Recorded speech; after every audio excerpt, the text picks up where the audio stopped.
You need to unmute, Carla. Okay, let's try again. Thank you, Melinda. Today, we are pleased to welcome our guest speaker, Ms. Lettie. She is the Senior Behavior Analyst for McNeese Autism Program. This webinar is being recorded and all lines are muted, so please put your questions in the chat box. However, we ask that you hold the questions till the end of the webinar. With that said, I will give you your full attention. Please give your full attention to Ms. Goings and help me welcome her. Thank you, Carla. Can everybody hear me? Yes, ma'am. Okay, so I'm going to attempt to share my screen here. So y'all bear with me for a few minutes.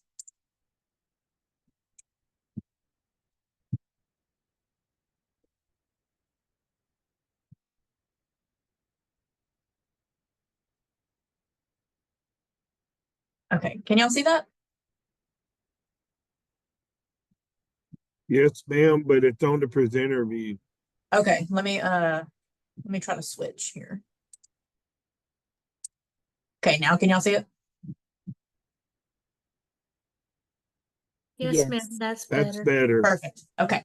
Yay, I did it. I didn't disconnect. Okay.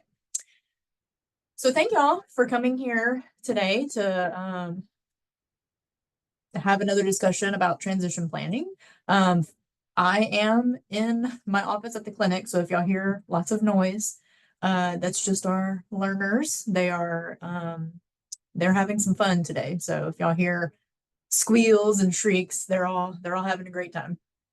So yeah, thank y'all for having me again today. So I kind of want to kind of expand on my last talk that I gave last year about transition planning. I found some more resources and some material, so I want to take a little bit of a deeper dive. And this is meant to be, it's just meant to be thought-provoking. And, you know, why is transition planning so important for our individuals? So with that, I will go into some background information. I've been a board certified behavior analyst, a B.C.B.A. I've been a B.C.B.A. for 11 years now. I've worked in the field of A.B.A., which is applied behavior analysis, for about 13 years. The entirety of those 13 years has been spent working at the McNeese Autism Program. I loved it so much, I never left. But in all seriousness, I do love working here at the university, mentoring students who are going to go out and become B.C.B.As, watching them learn about the field and knowing that they're going to go out and help make significant life changes for individuals is a really cool part of my job. And then there's my clients too. I enjoy seeing them make life-altering changes as well. It's really meaningful. A lot of what I'm going to say today is going to be coming from my experience as a B.C.B.A., as somebody who's been working in the field of A.B.A., somebody who has been working with young adults, older adolescents, and things that I've encountered and thought-provoking questions that I've come into contact with. So that's kind of where this program is gonna be. It's gonna be coming from my experience with all of these things. With all that being said, I really do love working with young adults and older adolescents. They're kind of an age group that you either really, really like to work with or you don't. It's not for you. It's not for everyone, but I love it. I think they're great. I like to help teach life skills, social skills, anything job related. I love all of those things. All of those things are meaningful in a quest for a really meaningful life. So, all right, so I did some of these things. If you were in my last webinar last year, some of these things might look familiar, but we're going to recap some of these things as well. So we talk about social rules and how we spend so much time, you know, the thing that we as practitioners push for is early intervention, early intervention. Early intervention is the best, and it is truly. But we spend so much time teaching these hard and fast concrete skills and these hard and fast rules, especially for socialization, that sometimes I think we forget that these rules are going to change when these individuals get older. So you've got, you know, a preteen, and now they're an adolescent or a young adult, and we haven't taught them any of the soft skills. We've taught them, you know, you have to tolerate everything. You have to say yes to everything because it's polite. We don't want to do things that could be impolite. And, you know, I think some of that is, it's true. It's not, I don't think that we did anything wrong by teaching people what's polite and what's not. But I think that you have to approach it with some finesse the older that they get, because some of these things aren't so hard and fast the older that they are. You know, we put accommodations in place to help, you know, to help somebody tolerate an environment or a certain task. But we haven't given them the skills to, for instance, politely decline something. If you don't want to do something, that's okay. You can say no, thank you, or I'll pass, or I'll catch you next time. We haven't done anything to teach them any kind of self-advocacy. So that's just something that I've realized that we could do better with preparing these preteens and pre-adolescents, young adolescents to start navigating these rules, because these are complicated things. They aren't so cut and dried. You know, we also have to take into consideration that expectations are going to change as well. You know, expectations across the environments will change, but sometimes we're not doing enough to prepare these young adults to meet those expectations. You know, one day they wake up and they're the age of majority, and hey, you're an adult now. Here's all these responsibilities for you. Do the best you can. And it's, you know, we can't be doing that. That is not how we set up these individuals for a successful transition into adulthood. Sometimes, you know, these expectations change regarding their skill levels and their capabilities. Sometimes, you know, a lot of assumptions are made on what an individual is capable of. Sometimes they're really underestimated. They're really underestimated, and they're not, you know, encouraged or pushed to be successful. So, you know, we want to make sure that we are encouraging and giving the skills and helping them acquire the skills to meet these expectations, to succeed and excel. And then, you know, something else to consider, as, you know, I mentioned earlier, sometimes we put accommodations in place to help facilitate a skill or tolerate a skill or an environment. But sometimes, you know, as these individuals get older, sometimes these environments become less accommodating, less understanding.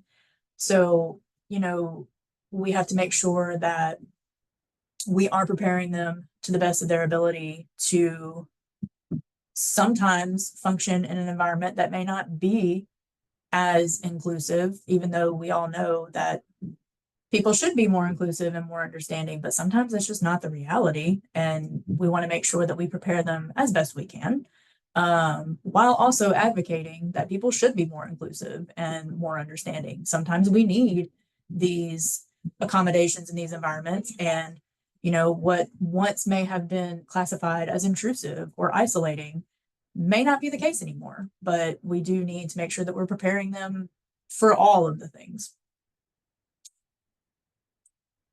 And then this is just something that I've encountered as a practitioner.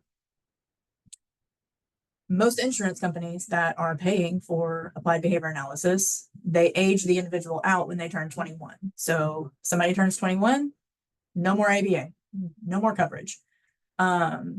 So, you know, obviously I have feelings about that. That doesn't mean an individual, it doesn't mean their autism diagnosis goes away when they turn 21. That's not how that works. it's just frustrating on my part as a practitioner because there are things that we could still be doing, very meaningful things that we could still be doing and skills that we could be teaching and things we could be practicing with these individuals because life goes on. They get older, but insurance doesn't want to pay for it. And the out-of-pocket costs for these things is really expensive. So a lot of times these treatment options are decreased when these individuals turn 21. Sometimes there's poor collaboration among service providers. It's not just B.C.B.As providing services. It could be SLPs, OTs, PTs, other therapies. Sometimes there's just not very good collaboration, especially as it relates to transition. And then sometimes, depending on the severity of, impairments and the severity of the disability, that can also hinder their treatment options as they get older as well. And I have encountered situations where insurance companies, even before the individual turns 21, they want to cut down the hours. They don't want to pay for the things that are socially significant, that are part the core basis of a DSM diagnosis of autism spectrum disorder. They don't want to pay for that. I have run into challenges with insurance companies. I've gone round and round of, giving explanations as to why what I'm asking for is socially significant and why it should be paid for. So a lot of these things I know I'm talking about 21, but some of these things start getting a little challenging even before the individual turns 21. So these are all, this is just a recap of some of the challenges that we face as practitioners with these individuals as they get older. So when should we start planning for transition? And we're going to go through some more slides here in a few minutes, but this is just kind of the question of the day. When should we start planning for transition? Is it an arbitrary age? Is there a hard and fast age? What does the research say? So I'm going to take y'all through some of the research. I came across a book called The Handbook of Quality of Life for Individuals with Autism Spectrum Disorder. And again, a lot of the stuff that I'm talking about, it's going to mention autism spectrum disorder, but I think it's relevant for other diagnoses that aren't ASD. But this handbook, I came across it and I started reading through it and I found a chapter 7. This is where most of my information is going to be coming from, is chapter 7. Really resonated with me because it is a chapter strictly about transition to adulthood. And it was written by Dr. Peter Gerhardt, who is one of the big names in our field about transition. I have had the pleasure of attending in-person workshops with Dr. Gerhardt at some of our conferences. And he's great. He's written some books. He's done some webinars. I've done some other webinars, but I've also done some in-person things with him as well. And this chapter was just really, there was a lot that just really resonated with me as a practitioner too. It was very thought-provoking. Like, how can I improve what I'm doing for these individuals? So a lot of this, these next several slides are going to be referencing that chapter. And I believe there is a PDF on the internet of this floating around that is free. So if y'all search this, it probably will populate for you guys if y'all want to flip through it. So like I said, these next several slides are going to be coming from chapter 7 of this book. So, we're talking about when do we start transition? So in my deep dive, I've heard about the Individuals with Disabilities Act, the IDEA. And, it is a law that talks about transition services and what it is. They want to make sure that an individual with a disability is set up to go from school to post-schooling activities, whatever those may be, post-secondary education, vocational education, employment, whether it's supported employment or just regular employment, independent living, things like that, based on the individual's needs. So talking about their strengths, their preference, their interests. So this is like a law, a legally binding thing. So if you are operating under the IDEA, transition services are supposed to start no later than that individual's 14th birthday. So I'm thinking, me as a practitioner, 14 years old, oh my goodness. So, and if y'all attended my last talk, we talked about the 5-year rule, and that's going to come up again in this one. But the 5-year rule is, what does this individual need to know in 5 years so you can start laying that groundwork now, so that you start working on skills. If it's something that they're going to need 5 years from now, you start laying that foundation, working on those skills. That way they can acquire that skill and start planning for the next thing. So I'm thinking 14 years old, in 5 years, we're going to have a 19-year-old. Oh my goodness, it's kind of alarming, because we all know, especially as parents, I do have a child of my own, time flies. Time doesn't slow down, time doesn't stop. So if you are receiving special education and you are operating, if they're operating under the IDEA, transition services should start no later than that person's 14th birthday. But is it too late? And this is kind of where I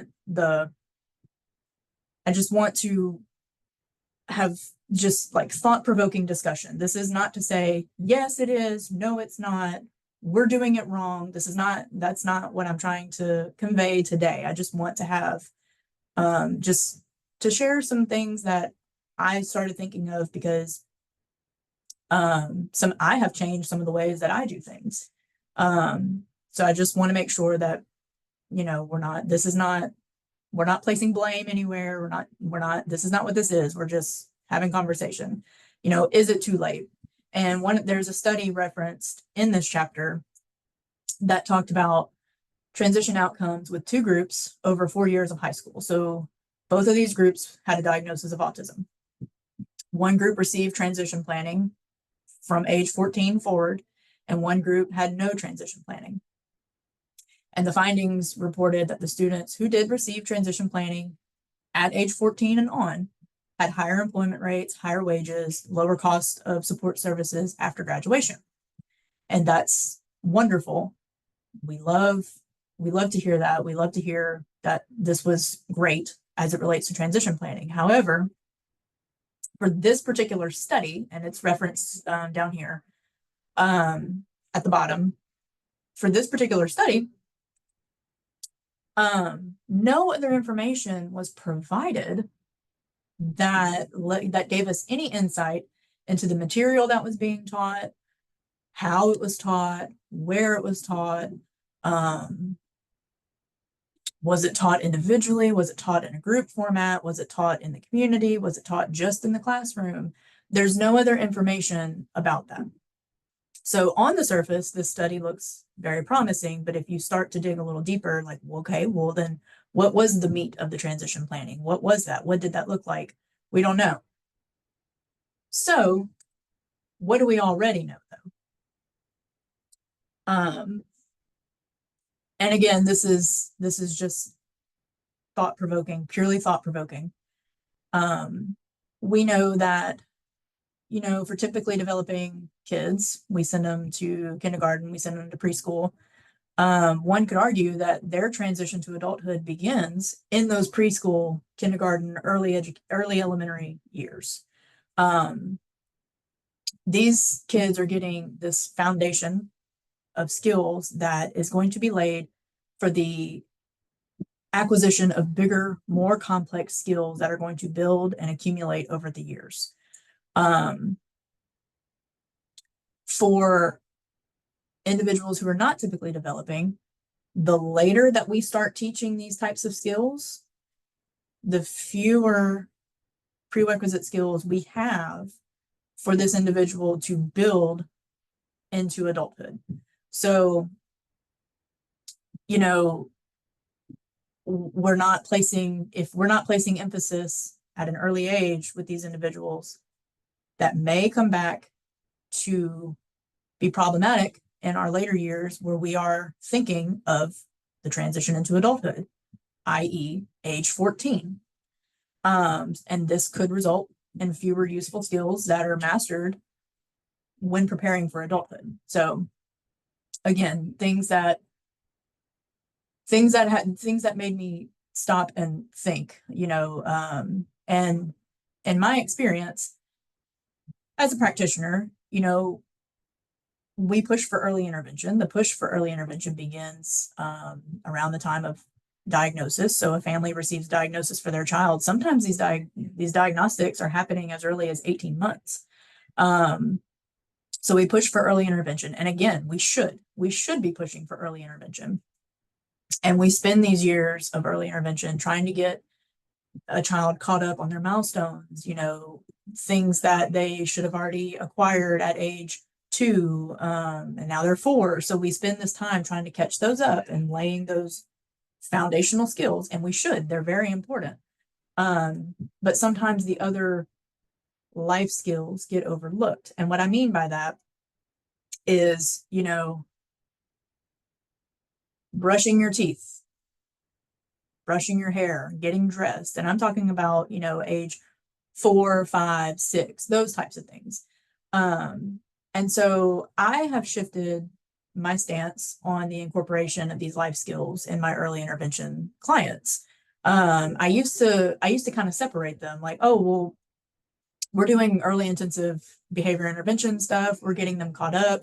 We're getting them to reach their milestones. The life skills stuff will come. And that's true. It will. But I started thinking of, the 5-year rule. And if I've got a 4-year-old who doesn't brush their teeth or can't brush their teeth, in 5 years, a 9-year-old or a 10-year-old should be brushing their teeth. So it's not out of the realm of possibility to start incorporating, at least laying the foundation of these skills that are going to follow them into adulthood. And I have started doing that for my clients. And again, this is contingent on their skill level and other things. So it is, when it is appropriate for that individual. I've recently started working on toothbrushing, grooming, so combing their hair, dressing, putting on their own clothes, putting on their socks, putting on their shoes. We've even dabbled in hair cutting, not actually cutting individuals' hair here in the clinic. That's not what we do, but just the desensitization to the all the stimuli that come with getting your hair cut, because it's a lot. And it's, if you break down some of these skills, toothbrushing for us, we get up every day, we take the cap off the toothpaste, put it on the toothbrush, brush our teeth, spit into the sink, rinse our mouth, and we're done. But when you break down every single step of one of these simple tasks, it's a lot of steps. So you have to start teaching those steps, teaching the chain, teaching the process. That way you can practice. So I have changed my stance a little bit on when I start incorporating life skills, because I do think that they're important. And if I'm operating on the 5-year plan, I should be incorporating these life skills for these individuals. And so based on all of this, I believe that the argument could be made that transition planning should occur sooner for individuals with special needs. I don't think that we should be waiting until an individual is 14. I think we should be talking to our service providers, and we'll get to that, further in the presentation. But I do think that this could be a very strong argument to start these skills much sooner. So going back to the 5-year rule, it's going to make an appearance again. You want to identify the individual's chronological age and their developmental age. Fast forward 5 years, where the individual is now, 5 years from now, and you want to identify skills that are necessary skills that will be applicable and beneficial to them for that time. And you want to start laying that groundwork for those skills now, so that in 5 years, they should be able to perform them proficiently, and you should just be adding more things for them to learn. This, should be helpful in the sense that you're not, like I said, you reach an age and, oh my goodness, we've got to crank these skills out, but then you have to start teaching prerequisite skills before you can even teach the actual skill.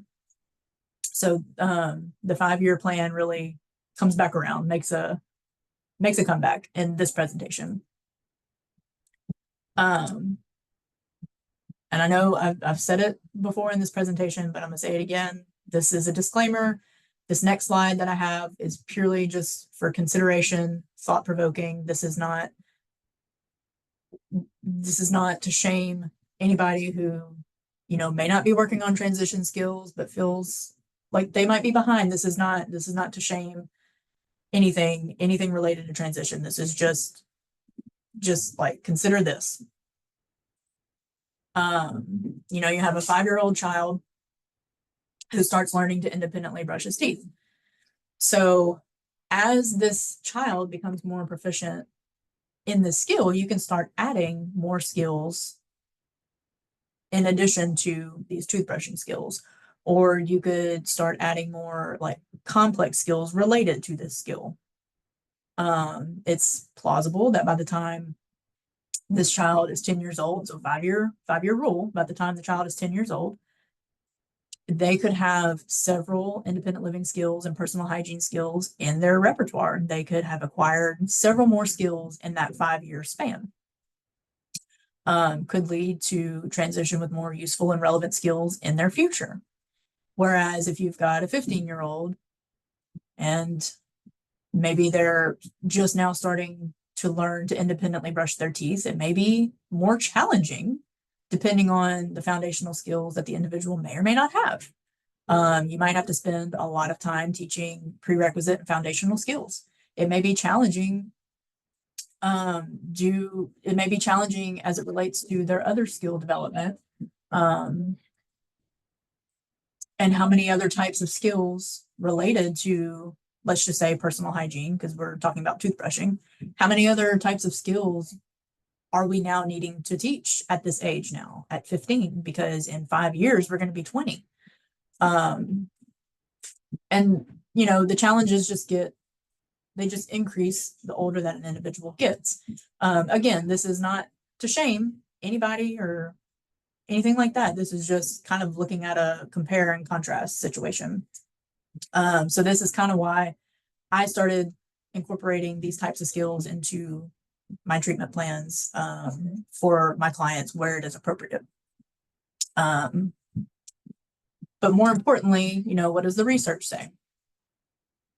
So the legal mandates related to transitioning to adulthood that is laid out in the IDEA doesn't show a lot of positive outcomes. And I have some studies down here that are cited that outline all of that. But on the other side of that coin, it's not to say that these IDEA requirements aren't good or that they're not relevant. It's just saying that there's a possibility that the implementation of the IDEA could be better. We could be collaborating, and I say we, I mean like service providers, school system, other service providers, school system, teachers. We could all be collaborating to give these individuals the skills necessary to live the life that they deserve, the life with competence and with dignity and happiness and quality, high quality of life. Now, with that being said, how can we start now to help transition? And again, this is all from chapter 7 of this handbook. And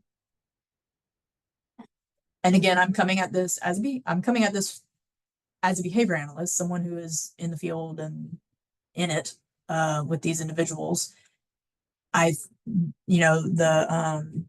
authors in the article say redefine the role of the behavior analyst in the transition process. And that's a big one. That's a heavy hitter. And of course, I'm biased because I am a behavior analyst. But that is a heavy hitter as it relates to transition, because it's very likely that we've been in the trenches with these individuals. We have a finger on the pulse of what this individual needs to transition to a successful adult life. We have assessments and things that we have done with these individuals. We have the data to show what should be prioritized and worked on. So please listen to us. They also mention prioritizing adaptive skills that are going to support independence. Making sure that the skills that they are working on are things that are going to be directly beneficial for them in their adult life, not teaching skills just to teach them, or, you know, that kind of thing. They also mention community-based instruction and employment skills development. And this is going to come up again later on in the presentation. Community-based instruction, I have some slides that talk about why it's important to practice these skills, but community-based instruction takes it a step further and helps these individuals practice these skills in the relevant environment in the community, which is huge, because if you have an individual who can perform skills in a clinic in their bedroom at home, that's great. But what about in the grocery store? What about in Walmart? What about in the doctor's office? That kind of a thing. So community-based instruction, which I thought was really neat. And they also mentioned, you know, training the rest of the world. And I touched on that earlier. Like, yes, people should be tolerant and understanding of people who are different than them. But our advocacy for these individuals doesn't stop. We should always be advocating for the acceptance and the awareness and the rest of the world to be patient and kind with these individuals. And then still just advocating. You are your child's best advocate. You know them the best. You know what is best for them. So just continuing to advocate for these things that are meaningful and relevant. And a way that you can start doing that is if your child has a service provider. And again, these are things that can occur at age 5, age 10, age 15. It's never too late. Theoretically, it's never too late to plan for a meaningful life. Start talking to your child's service providers now. You know, that can be their ABA provider, their SLPs, their OTs, their counselors, school counselors, their teachers, people that come in that see them regularly. Tell them that your goal is for them to have a successful transition to adulthood. Tell them your concerns. Tell them things that you want them to practice, things that you want them, skills that you want them to acquire. Also ask them if working on these skills is something that they have experience with. Sometimes not every provider works with these age groups. If we're talking about, you know, older adolescents to young adults, sometimes providers don't have that experience. Ask them if that's something that they do have experience working with. Ask them if working on life skills in general is something they have experience working with. Ask them to start incorporating these independence and transition goals in their treatment plans if they haven't already been doing so. Again, I know that I mentioned that changed for me. I started incorporating these skills for my younger kiddos. Continue to talk to others who see your child regularly. So teachers, ask to know what's going on in the classroom. Ask them what types of skills that they are targeting. And if they're not targeting independence related skills, advocate for it. Have them put it in their transition plan and their IEP. Making sure that you are informed is one of the main ways of knowing where this individual has gaps that need to be filled in. If they have an employer, ask their employer. Ask them to know, you know, their strengths and their weaknesses. Coaches, tutors, if you have a sitter or a nanny, people at church, youth pastors, ask them what they see, ask them what are their strengths and weaknesses, and, you know, take it all in so that you can help them develop their transition plan. And then practice the skills, practice the things that, you know, that they're going to need later on. You know, one of the biggest reasons that we practice these skills is, you know, in addition to having the opportunity to practice the skills, one of the main reasons that we do encourage practicing is because if they're with us, service provider, you know, if we're in the clinic, or if they're with you, the parent or the caregiver, that is the opportunity for them to practice the skill in a safe place. You will want to make sure that we are doing things safely. Safety is always the number one priority before we take them into the community or expect them to be able to perform these skills independently. You also want to give them, you also want to make sure that you are offering that support until the criteria of the skill, whatever that is, the attainment of the skill is reached. It's going to, you eventually want to move that to community-based instruction or out into the regular environment. But you should still be supporting that practice because you want to make sure that it's still occurring in a safe place. And, you know, in addition to that, if we are offering supported practice and opportunities to practice, that gives the individual the opportunity to ask questions, to troubleshoot. Hey, this isn't working for me. Can we do this instead? Sure. Let's look at that. Let's maybe switch the steps, the order of the steps for this task. If that works for you, that works for me. If it's not something that's going to make or break the skill acquisition, let's talk about it. Let's troubleshoot it. It gives them the opportunity to learn those self-advocacy skills. And also, on the other side of that coin, it gives us, the practitioner, the opportunity to troubleshoot these skills as well. So if we're collecting our data and we're looking at the acquisition of a particular skill, if we see that the data is not moving, not trending in a positive direction, that should be a red flag to us, where we are going to go in and look at what it is that is particularly troublesome so that we can find a different way to teach it. Maybe we're missing a critical prerequisite skill. Maybe we need to press pause on that, teach the prerequisite skill, and come back to it. All of these things we can do all of these things with practice opportunities.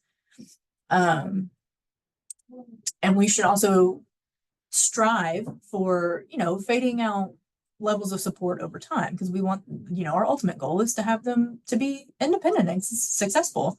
And so whatever that level of independence looks like for that individual, we should strive to achieve that. Maybe, you know, maybe it's not complete independence without help in the community. Maybe it's, you know, what can you do independently and what do you still need help with? That's okay too. But we should also be fading out our presence over time, giving them autonomy over the skills that they are learning.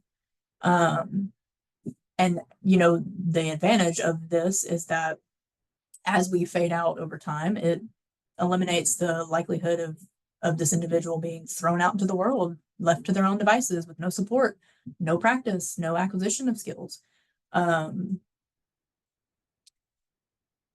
then going back to community-based instruction, you want to make sure that you are able to incorporate that into your supported practices. And incorporating it into the best of your ability. It's, you know, in a perfect world, we would go straight from the clinic into the next relevant environment. But sometimes there's limitations to that. And sometimes we do the best we can to prepare. Sometimes that looks like training parents and caregivers to carry this out into the community. Sometimes we can go with the individual out into the community, but doing it to the best you can to set them up for the most success. It is evidence-based. It did show improved independence for students with disabilities, and it was effective in the development and acquisition of vocational, social, and safety skills, which are all very important when considering transitioning into adulthood.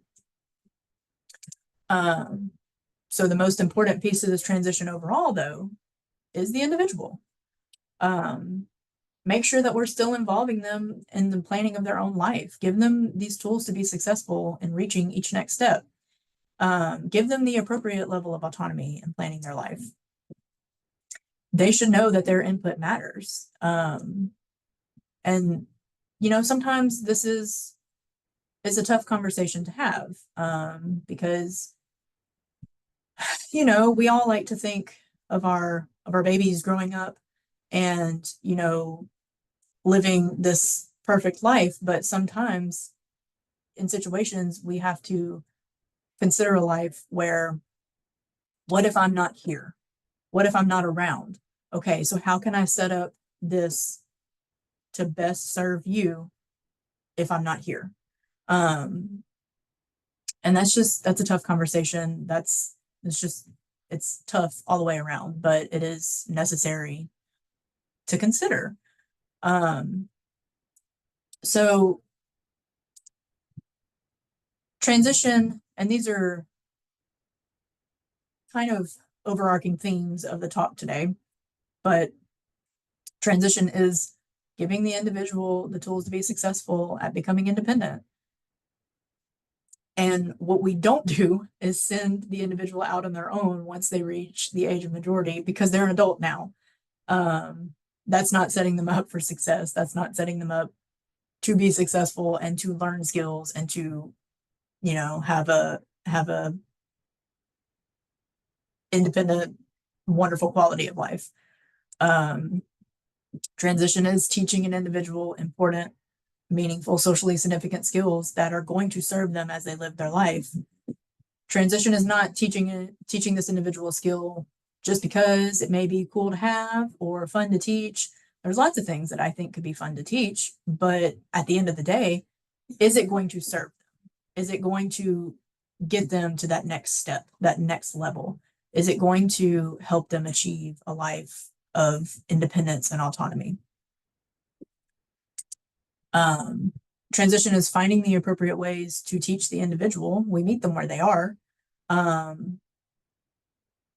We don't give up teaching a skill because the way that I want to teach it is not working for this individual. We find a way that works. We find a way that's meaningful and relevant for them. We don't just stay stuck in our ways, 10 toes in the ground. This is the way that I've always taught this skill, so it has to work. No, we meet the individual where they are. We individualize our plans and our skills that we teach. And this is where the self-advocacy and the autonomy comes into play, teaching these individuals to speak up if something's not working for them. Those supported practice opportunities for us to see if something's not working for them. And then relating it back to community-based instruction, finding appropriate ways to push this individual out of their comfort zone, appropriate ways to help the acquisition of socially significant skills. We don't just only hold to teaching skills in one environment ever and not facilitating this transition into a more meaningful environment. You know, sometimes practitioners can become risk avoidant. And again, it's perfectly normal to have that thought or that attitude, but in order for us to help these individuals achieve the most appropriate level of autonomy and independence, we should be helping them along out in the world, out where, you know, in the grocery store, in the doctor's office, at their job. We should be helping them to step out of that comfort zone a little bit and be comfortable with doing so.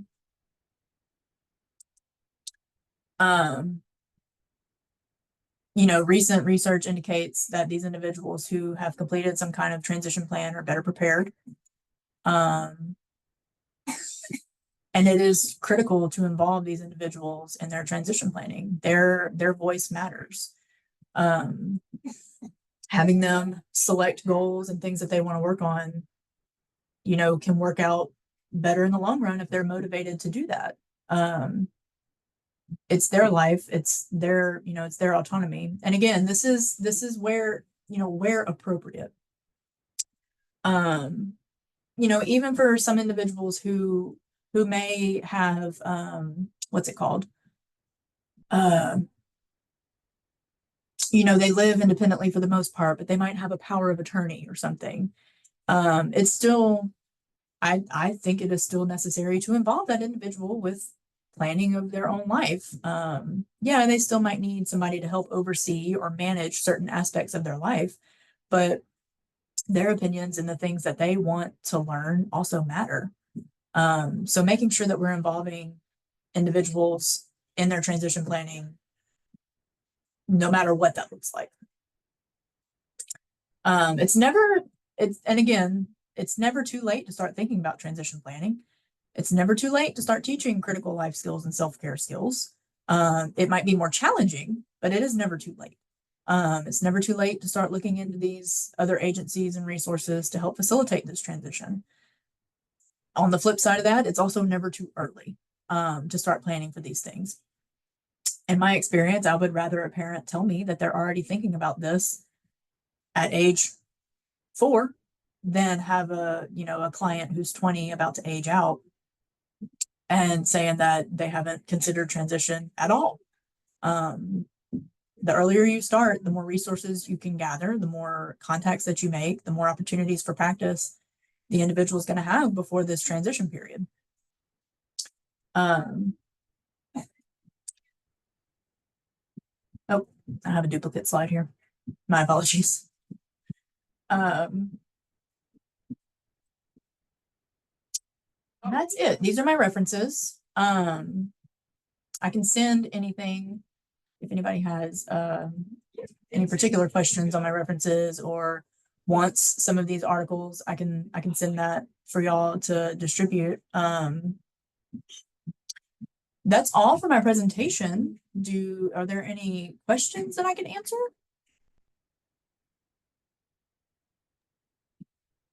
Wallace, do we have any questions in the chat box? I don't see any as far as I'm looking. Okay. I don't see any either. Okay. But if you do have a question, you could use the chat box to let us know or raise your hand. Let's see, I see somebody with a raised hand. So let me go find out who that is and allow them to talk. Oh, there's several raised hands, 2 of them. Okay, so let's allow them to talk. Okay, go ahead. Asking you to unmute so you can talk.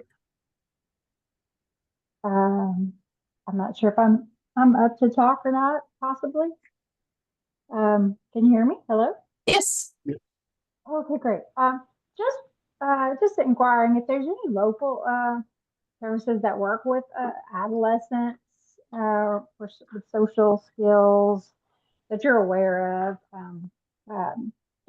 Just curious offhand, you may or may not know, but I just For ABA specifically?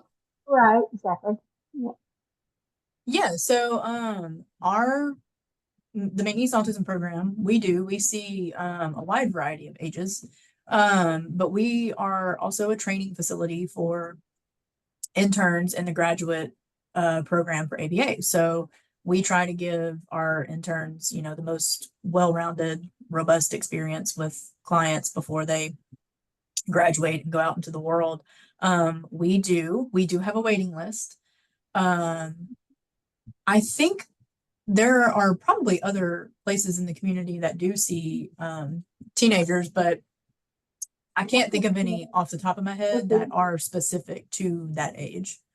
Well, I appreciate it. Actually, my daughter doesn't have autism. She has Down syndrome. So, Okay. so I'm thinking she wouldn't be a candidate for the autism program at McNeese, although I would have loved her, to be able to. I know some other kids with Down syndrome who have autism as well, and they're thriving there. So, Yeah. I was just curious if there was any other local.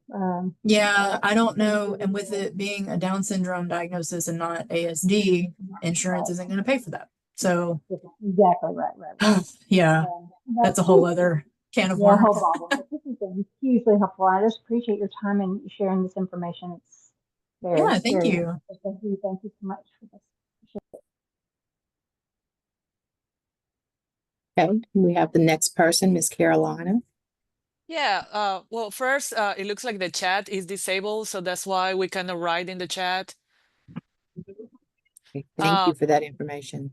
And then, it's a similar question from the previous question. I did last year, you all made a presentation about the Bridges program.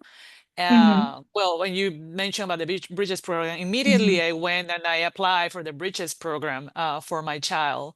I gave all the information, the transcript and all of that. And then this was about a year ago. Then I called several times and they kept telling me, we don't know when there will be anything available. So my question is, is the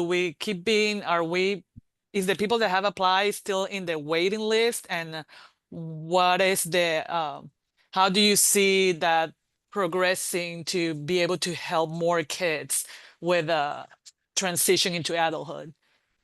Well, so with Bridges specifically, the ability for us to have the Bridges program depends on staffing and space. And right now we are still in modular buildings from the hurricane, and we are maxed out on space. And I wish I had a better answer for you. It's just the nature of our reality is we're maxed out on space to provide that service. And staffing, because it is a summer related thing, staffing is difficult. Because sometimes we have staff who leave to go home for the summer because they're students at the university. So sometimes we have staff that leave to go home, and we just full disclosure, we will not be able to have Bridges this summer due to space. I don't know what that looks like for the future. Some things might be changing as it relates to our building situation. But right now that's just the unfortunate reality. And I don't even like having to say it, having to talk about it, but it is where we are. So another question that I have is you talk a lot about transition planning, and it's kind of like is the transition planning something like qualitative, or there is like a specific plan that you put with the school? I have seen in the IEP documents some about transitioning planning, but if it feels like it's more like an idea or how to do things versus established like the IEP, you have established goals and established things. Is that something similar that you do with the school as a transition planning? So I have only ever dabbled in transition planning with the school. It was my understanding that they should be incorporating quantitative goals with the IEP as it relates to transition planning. Okay. I don't know exactly how they do that because, like I said, I've only dabbled. I've only had maybe one or two individuals that we've maybe touched on transition planning with. But I think it would just depend on who is in charge of setting those goals and collaborating with you on those goals. So when you're talking about transition planning, you're just talking about a general idea on transition. Yeah. It's not something established like let's go through these steps or anything like that. Yeah. So transition planning for me as a practitioner, I feel like is different than what they might be doing in the school, even though they're legally bound to do it due to the IDEA. But for me, transition planning is going to be very quantitative because I am collecting data. I am writing treatment plans. I am putting steps of a process on a data sheet and teaching step by step. I don't know how they do it in their establishments. Mhm. And then the same question is for community-based, how do you call it? Community-based inclusion or Yes, something? community-based instruction. Community-based instruction. So community-based instruction is also just trying to get the kid to be in the community, but is there a specific established process, or who helps you with that? So for me, It's really hard for yeah, us, as first-time parents of a kid yeah. on the spectrum or disability. All these ideas are like very general. Like, I would like to see more specific what to do or who to talk. I don't know if you understand what I'm saying. No, When I you know talk what you're about saying. community-based, Yeah. yeah. So it's all in, and the way that I'm trying to convey this information is that, your service providers would be instrumental in helping Mhm. do this community-based instruction. So for me, I would talk to the parents and we would talk about transition planning and what that would look like for these individuals. Goal setting, skill acquisition, and if community-based instruction was appropriate for this individual at this time, then we would talk about how we would facilitate that as a treatment facility. So that might look like us setting time on the schedule and saying, hey, twice a week, we're going to go to Walmart at a certain time and we're going to work on skills needed to shop independently. And so we would take our staff, the individual, parents, guardians, caregivers, whoever is coming with us, and we would have our data sheets and all of our things in place, and we would be teaching that skill in that environment.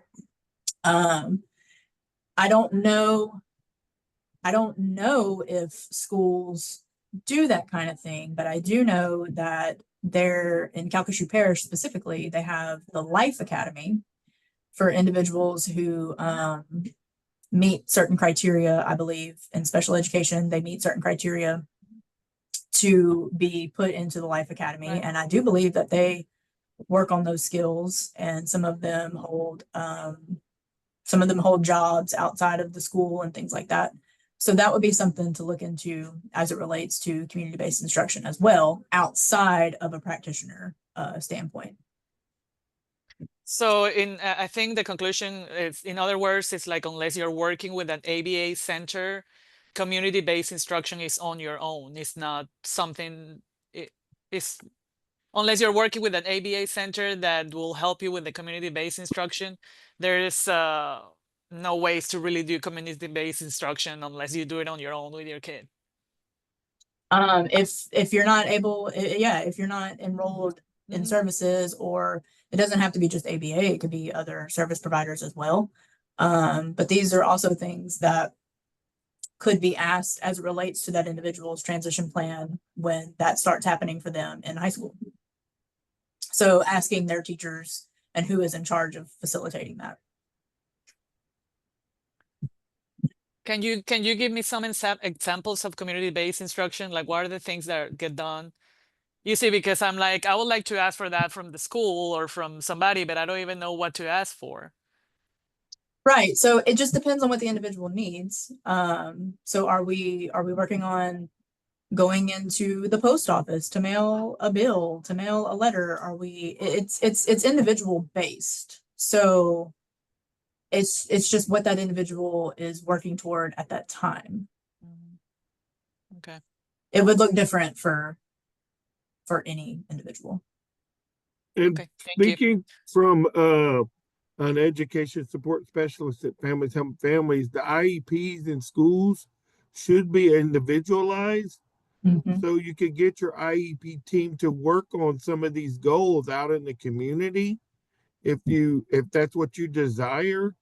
So if you are wanting to get them to know where the post office is, if they got to mail a letter, then you can make that a goal on the IEP to where the school system can work on that, or some practical places like that in the community.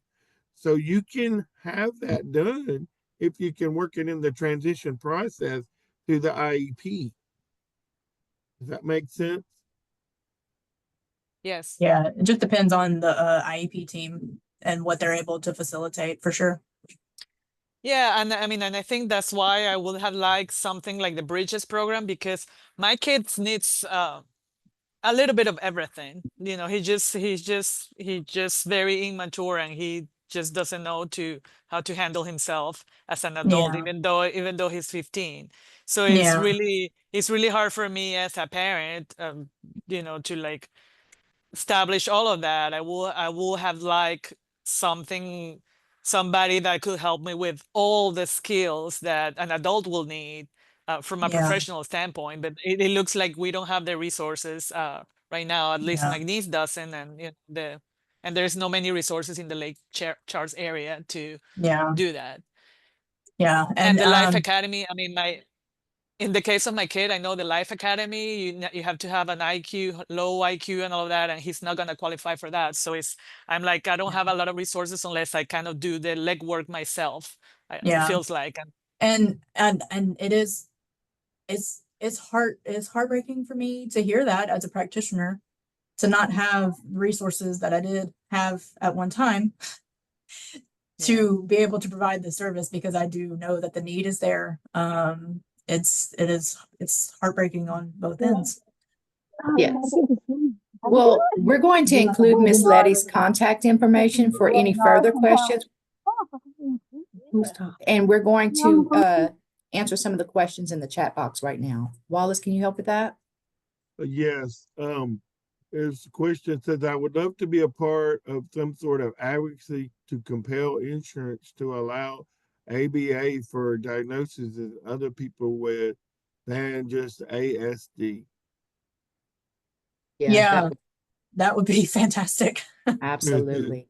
And then someone saying a fantastic presentation. And let me see, I know there's more, so let me scroll down. Do you know of any resources or books related to students transitioning to college? Yes, I actually have several on my shelf over there. I can jot those down and send that if y'all want me to send it in a list. That would be awesome. Thank Yep, you. I can do that for sure. And it says, another says, this webinar has been very enlightening, helpful to be aware of how early intervention for transitioning can empower special needs kids to live a life where they can be challenged to reach their potential. And then another says, my son received community outing starting in middle school. Great. We're definitely glad that that's happening early. Let's skip to the questions, Wallace. Okay, let me see.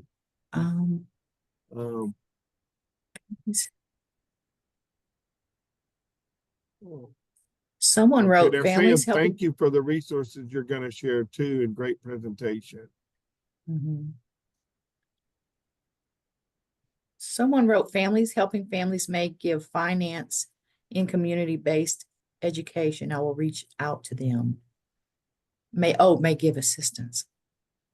Okay. Yes, you can always contact us. Anything we have, we will definitely distribute with you.